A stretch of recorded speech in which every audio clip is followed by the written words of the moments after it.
Hello there, this is Cookies. I have turn 11 of EA Machaka, and we found a magic site in Swandi, and it's the Cedar Pillars.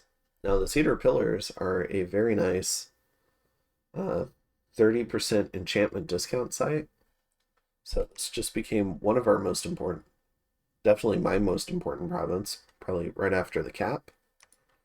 So, not only do I get 3 gems now, but I get this lovely discount in a province that has a much better fort circle than what my capital does. So I'm definitely planning to fort this now. This is going to be my first fort location. And then we have our triple expand. So in the Green Marshes, a lot of Long Dead going against a lot of ghouls and soulless. So we'll see how we do.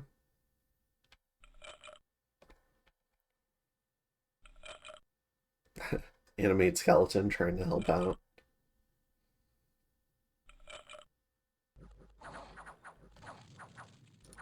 The ghouls do have a poison to claw attack.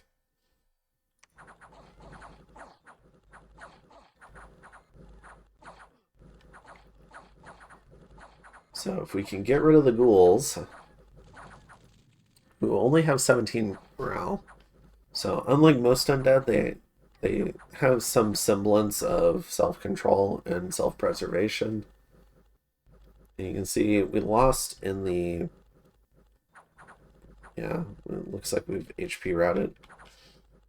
However, this is a replay bug, so we do end up beating this. We lose about 20 of our long dead, and I believe they just routed first, like just in time. So we do end up finishing off our cap circle, which is really good. In the Greater Wild, here we go. This doesn't look too bad.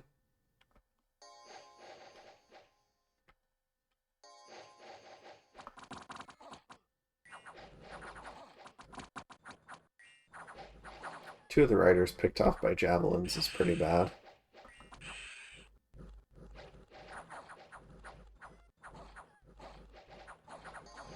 Looks like all 3 have died.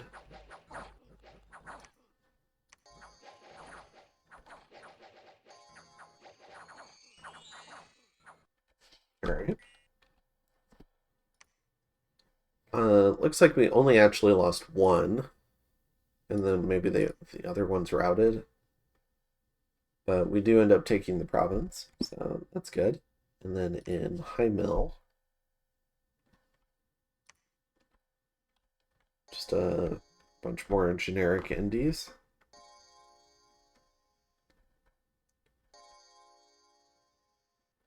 First up, the militia. Oh, they're shooting at the commander. Don't like that.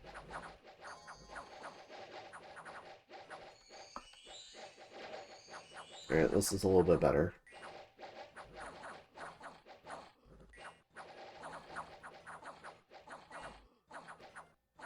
Alright. And in High Mill, we take it with no casualties, which is pretty good. Then we have a double expand from Berytos. So trying to secure the Bergamum kind of like caps. It's not a cap circle, but a fort circle.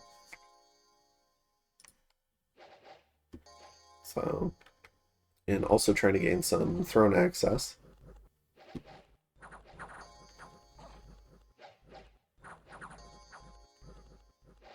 Struggling a bit with these heavy cav.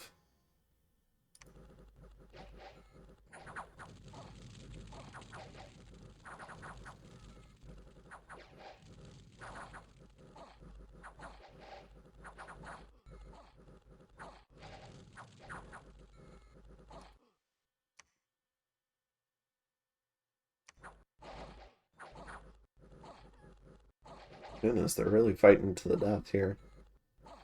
Here we go. Oh, and then we have some cavalry. Light cav just aren't very scary though. They only have a spear, so no lance. And they charge in the same way heavy cavalry do, so they don't really do their role super great. Alright. So that goes fairly well. He loses just 4 heavy spearmen. And then in Land of Our Lord, the Draken goes ahead and moves in. And this one's a little bit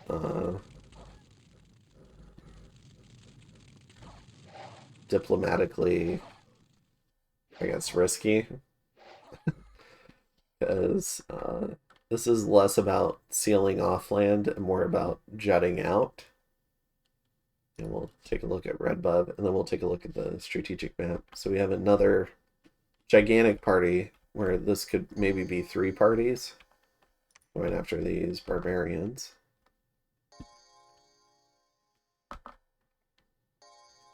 But again, it's his first game, so he'll figure it out. And he'll definitely win any bumps with this, that's for sure. Alright. So, loses 1 Goaty Huskarl and 1 Jotun Huskarl out of 72. Alright. So, in terms of this, yeah, you can see how aggressive this was. Kind of like we had already sealed this off, so moving further around the coast is kind of moving into lands that Xibalba considers theirs. It's aggressive in the same way that Xibalba trying to get into Dardania was aggressive. Or maybe they were thinking they could cut us off from this land, from this little region, by taking Dardania. But I probably would have fought them over this. So in High Mill, we went ahead and took this. We're going to go ahead and take Dead Forest, and we're hoping this will seal off Bonelands. But we see this tiny little thing here. We're worried that there's another connection we can't see. So I'm telling False God to get down to Halbathria and then down to Bonelands to go ahead and secure that. And then I'm not going to push it down here, so I'm going to leave this for Niflheim, Muspelheim. I also don't want to bump this gigantic army. So we're going to go ahead and move into Dead Forest. We're going to reinforce our Swamp crew with a few Sacreds and a Holy guy who can do a little bit of banishment. And we'll go after 2 Spruce. And then this guy is moving in to lead all these Lion Warriors. And I think we're going to go after Ironwood Forest here. So recruiting some archers. And otherwise, oh, we see our first, our first Fomorian expansion. I was trying to see if I could find some of their candles, but not quite. So we have a Fomorian king here with 10 giants. So this can probably expand in a large number of places. But at least we've got Fogig, so we've got the Phrygia border with this throne. Because one of the things that we had started talking about right around now was some of the throne placements. So we border Phrygia, we border Kalermagor, we border Droigar, Hoburgdorf, and if we can get Bonelands, we'll border Dragonscale Mountains. Now, the way this game is you need 5 thrones to win. That would be 5 thrones.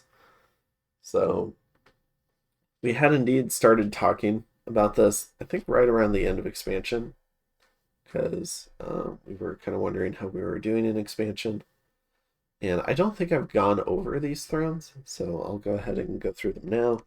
Got the Throne of the Panicrator, which is really nice Dominion conflict bonus, Call God plus 2 levels per priest. Really nice throne. Throne of the Sun. This is one of our favorites. We get a heat scale, which will help our income. We get an order scale, and a growth scale. So a lot of bonus income from this, because we did, I think, go down to neutral.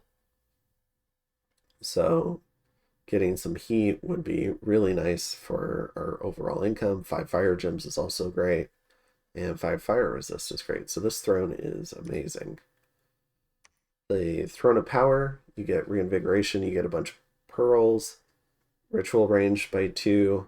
This one's also amazing. The Throne of Time increases magic. So if you're willing to risk horror marks, probably, you can put a bunch of mages here unless you took Drain, in which case this is your place to research. Also, the Pearl income is really nice. Your Dominion gets a magic point, which is really nice. And you get the ability to recruit a bunch of stuff here. So a bunch of extra commander recruitment points. Sacred troops get unaging. Recruitment points plus 100%. Like, all of this is really nice, especially if you have sacred mages. And then you have aging rate plus 100%. So you don't want to leave normal troops in here too long, but yeah, very cool. The Throne of Time. And then the Throne of Eternal Suffering does some scales. This is probably the worst one because you get a misfortune scale. You also get order and productivity, but overall it's kind of weak. With the Throne of Sorcery, you get a Thumb bonus 30, a sorcery range of +2, and you get some gems. So this one's pretty nice. Throne of the Elements. Similar to what I had in my Vanheim game that went really late. In Dominions 5, where you get the evocation bonus and you get the elemental ritual range of 2. So definitely a place where you can do all sorts of strategic map evocations like Flames from the Sky, Murdering Winter, and hit probably like half the globe, considering the range boosts and some of the range boosters you can make. Then you get some nice gem income. And then the Shattered Throne, which is the other one we were really excited about, because you get magic and misfortune, which sucks. You get horror marks, which sucks. Curses also sucks. Unrest, which sucks. But you get a blood magic bonus of 30, which for Berytos would be a lot of his sacreds. Now, depending on where it's located, I don't think any of those are